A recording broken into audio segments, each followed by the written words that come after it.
മലയാളക്കര ഓണം ആഘോഷിക്കുമ്പോൾ ഉത്തര മലബാറുകാർക്ക് ഒഴിവാക്കാനാകാത്ത ഒരു കലാരൂപമാണ് ഓണപ്പൊട്ടൻ. നാട്ടരങ്ങിന്റെ ഇന്നത്തെ യാത്രയിൽ നമ്മൾ പരിചയപ്പെടുന്നതും ഓണപ്പൊട്ടൻ എന്ന കലാരൂപത്തെ കുറിച്ചാണ്. സ്വാഗതം നാട്ടരങ്ങിലേക്ക്.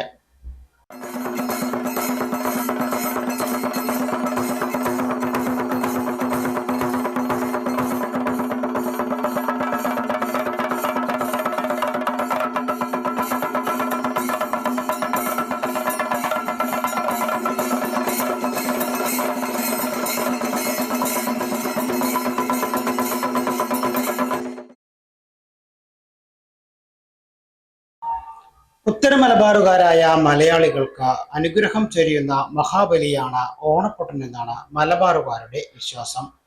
ഉത്തര മലബാറിലെ മലയ സമുദായാംഗങ്ങളാണ് ഓണപ്പൊട്ടൻ എന്ന കലാരൂപം കെട്ടിയാടുന്നത്.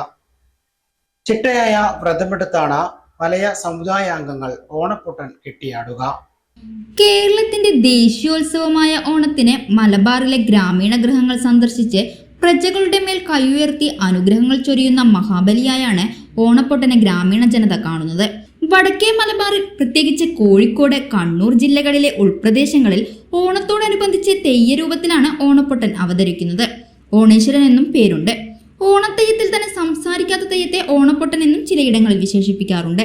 മലയ സമുദായക്കാർക്ക് രാജാക്കന്മാർ നൽകിയതാണ് വേഷം കെട്ടാനുള്ള അവകാശം. ഓണത്തെയ്യത്തെ പോലെ ചിങ്ങത്തിലെ ഉത്രാടത്തിനും തിരുവോണത്തിനുമാണ് ഓണേശ്വരൻ വീടുതോറും കയറിയിറങ്ങുന്നത്. ഉത്രാട ദിനത്തിൽ സൂര്യോദയത്തിന് ശേഷം വെയിലുദിക്കും മുൻപാണ് ഓണപ്പൊട്ടന്മാർ അനുഗ്രഹം ചൊരിഞ്ഞ വീടുകളിൽ സന്ദർശനത്തിനെത്തുക.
ചന്തമുള്ള മുഖത്തെഴുത്തും തിളങ്ങുന്ന ആടയാഭരണങ്ങളും ഉണ്ടെങ്കിലും ഓണപ്പൊട്ടൻ മൗനിയാണ്.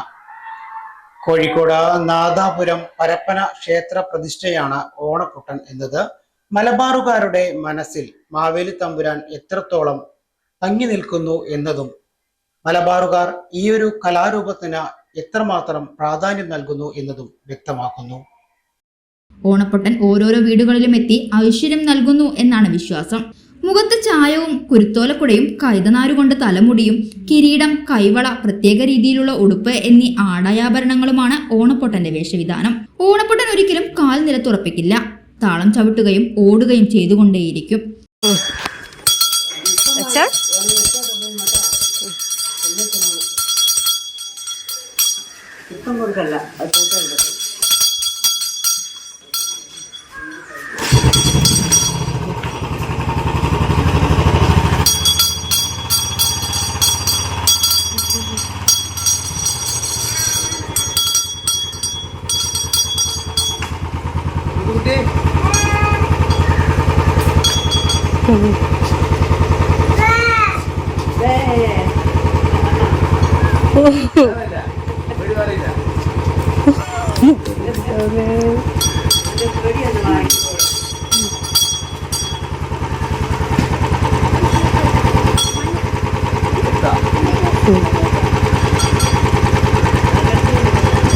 കൊട എടുക്കണം.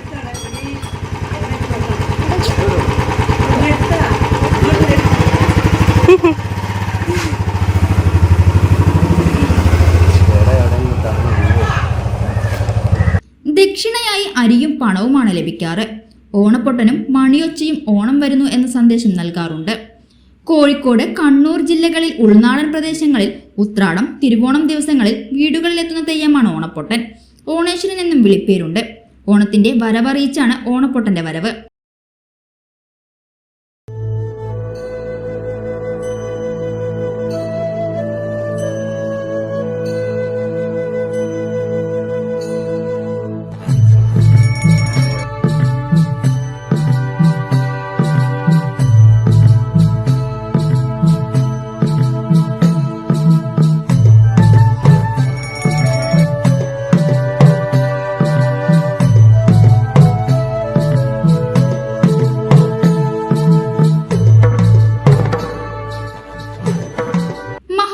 പ്രതിരൂപമാണ് ഓണപ്പൊട്ടനെന്നും വിശ്വാസമുണ്ട്.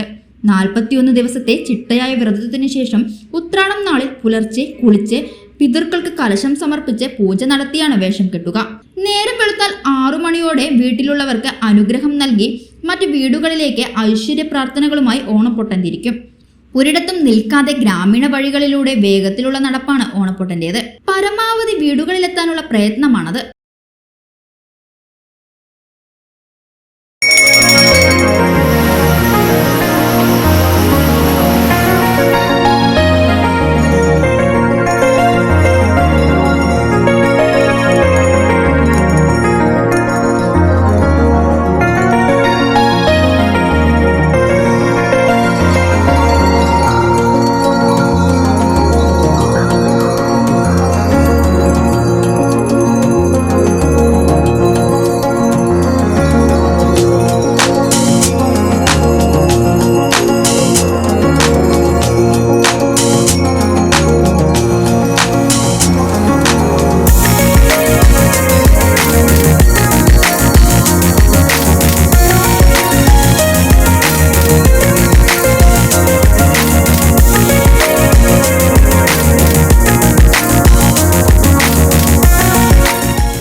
വരവ്. ഓണപ്പൊട്ടൻ വാ തുറന്ന് ഒന്നും ഉരിയാടില്ല.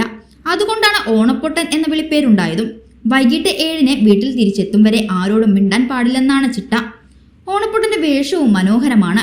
മനയോലയും ചായില്യവും ചേർത്ത മുഖത്തെഴുത്ത്, ചൂടകവും ഹസ്തകടവും ചേർന്ന ആടകൾ, തെച്ചിപ്പൂവിനാൽ അലങ്കരിച്ച പൊക്കമുള്ള കിരീടം, ചിത്രത്തിനുള്ള ചുവന്ന പട്ടും ഉടുക്കും, തോളിൽ സഞ്ചിയും കയ്യിൽ ചെറിയ ഓലക്കുടയും ഉണ്ടാകും.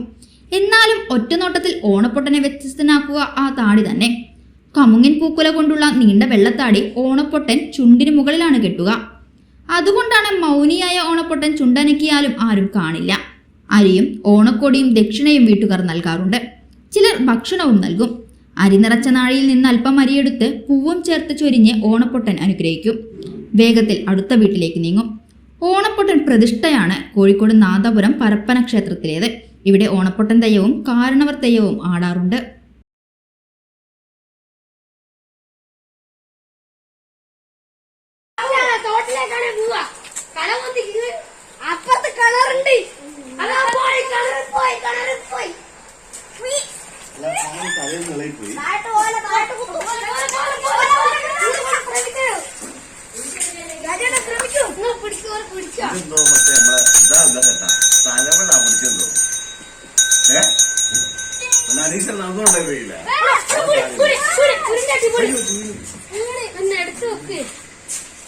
അടുത്തയാഴ്ച മറ്റൊരു കലാരൂപവുമായി നമുക്ക് വീണ്ടും കണ്ടുമുട്ടാം.